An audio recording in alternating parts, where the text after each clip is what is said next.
did you have an inappropriate relationship with a 13-year-old boy, one of your students?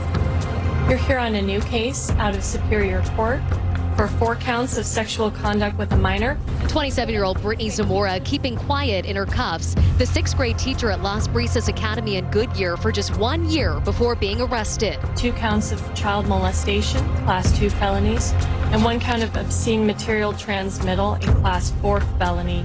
The text messages that were found are sexual in nature that allege an ongoing relationship between the two. I want to F so bad, baby. Those times weren't enough for me. I know, baby. I want you every day with no time limit. If I could quit my job and F you all day, I would. Okay, bombshell accusations and shocking text messages. A 27-year-old married teacher accused of having sex with a 13-year-old student. And now salacious details reveal they had sex in the classroom in front of another student. So our big question, what would possess someone to do this? Joining us by phone, Bree Burkett, reporter for the Arizona Republic. Bree, thank you so much for joining us. You know, first and foremost, I'm just sort of curious, can you give us what is new in this case? A lot of our viewers are really trying to wrap our head around, like I said, who is this person? You know what, at this point, we don't really know a lot more about Brittany Zamora, but we did learn a lot of really salacious new details about what exactly went on between her and the 13-year-old victim. Recently released interview footage did show the victim as well as the victim's friend giving more insight into their relationship, including that they did allegedly have sexual conduct during class time while other students were in the room. And they did have sex while another student was in the room, allegedly. He was supposed to keep watch. How long did this relationship continue? And I'm curious, what was the precipice? I mean, we talk about how she initially had asked really all of her students, was it to download an app, and that's how the conversations began? Mm-hmm. So the school used this app called Classcraft, which was supposed to be for the students to communicate with their teacher. And so Ms. Zamora apparently asked for the student to message her one day while she was going to be bored after school. We don't know the nature of her conversation with the victim, but we did know it quickly turned into flirting, and eventually it became sexual in nature. And this allegedly started sometime before Christmas, and she was arrested in March. And if I'm not mistaken, it was his parents who eventually was able to see these conversations, and that's how their relationship sort of came to light? Mm-hmm. They had a cell phone monitoring app on their son's cell phone that basically flagged the usage of the word baby. And, you know, at first the mom thought that, oh, he's just talking to a girl. You know, he's a teenage boy. That's normal. Until she saw Ms. Zamora's Instagram handle in the conversation. And she realized real quick, oh, this is not good. And from there, she allegedly confronted her son about it. And he did talk about what happened and told him, you know, he had sex with her. What is Zamora's side of the story here? I mean, I know that she's apologized, correct? She's no longer working, obviously. I would assume that her life is really over. So she hasn't talked about it publicly. She's still being held in jail at this point. The case is still ongoing in criminal court.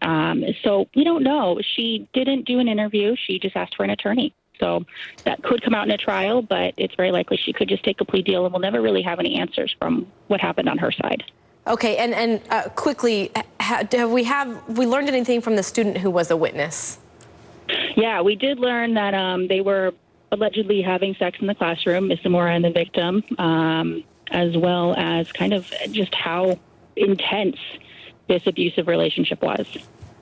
All right. Thank you so much for joining us, Bree. We appreciate it. I want to continue the conversation with Joey Jackson, HLN legal analyst and criminal defense attorney. Joey, you know, we played a piece of it, but we got a hold of some of the text exchange, and our producers created them so we could sort of get a better insight into this relationship. And I want to play it quickly and get your response.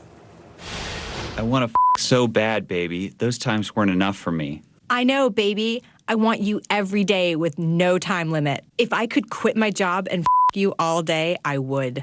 I need more from you. I'll give you whatever you want, baby. Joey, we're talking about, at the time, a 27-year-old woman and a 13-year-old boy. So all of our viewers at home are kind of thinking, you know, what? Yeah, you know, Elizabeth, good to be on with you. This is troubling and problematic as an understatement. And so considering the context, you're talking about the 27-year-old teacher, right? So this is someone who is in a position of responsibility, a position of trust, someone who should be setting an example. And then it gets aggravated because in addition to the text messages, right, you have the activity itself that allegedly was engaged in. And then but beyond that, Elizabeth, you have the activity with other individuals, right, who were minors who apparently were in the room witnessing it. And then you have the other aggravator that there may be one person at least, maybe more, who were lookouts for this.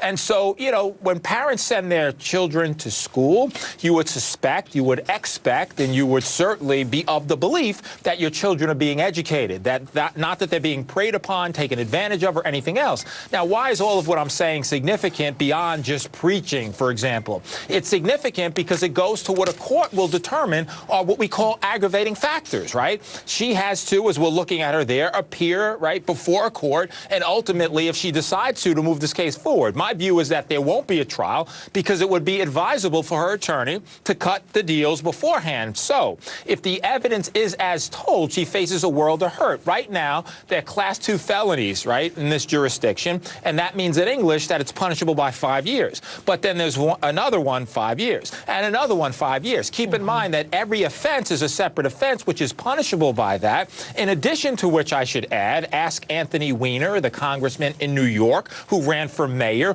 who was sexting a minor, that there could be federal implications here. So it's disturbing on obviously plenty of levels. I think people at home, right, find this grotesque, you know, and quite, we would hope unusual that this is not the norm. But there's a lot of accountability to be had here. And at the end of the day, she could very well be an example of what not to do. And I say that to say that a judge could really, you know, give her a harsh sentence in light of this misconduct. Okay, Joey, so what I gather is that if you had to defend this woman, that you would do everything you could to make sure it doesn't make it to trial. Not only because of what she could potentially face, but we're looking at pictures, we're looking at text messages, we're talking about witnesses, and you're also saying spare the 13-year-old, now 14-year-old, from sort of reliving this. Yeah, that's exactly right, because you don't want to re-victimize anyone. You could imagine the parents in the front row and other parents in the front row and people who were jurors who happen to be parents who are evaluating this. And so you're doing everything you can to keep it out of this. And you want to talk about maybe there's something else, some mental health history, something else that she needs that are going along. And certainly rehabilitation is an important aspect of the criminal justice system. And this is what you want to attempt to do by getting her some treatment. Final point, Elizabeth, and that's this. Not only is there the criminal component, but there's a civil component. The school is being sued, obviously, because parents, again, don't bargain for this. And as a result of this, the school will certainly be writing a big check. All right. Joey, thank you so much. Always. We appreciate it. What a story. Thank you.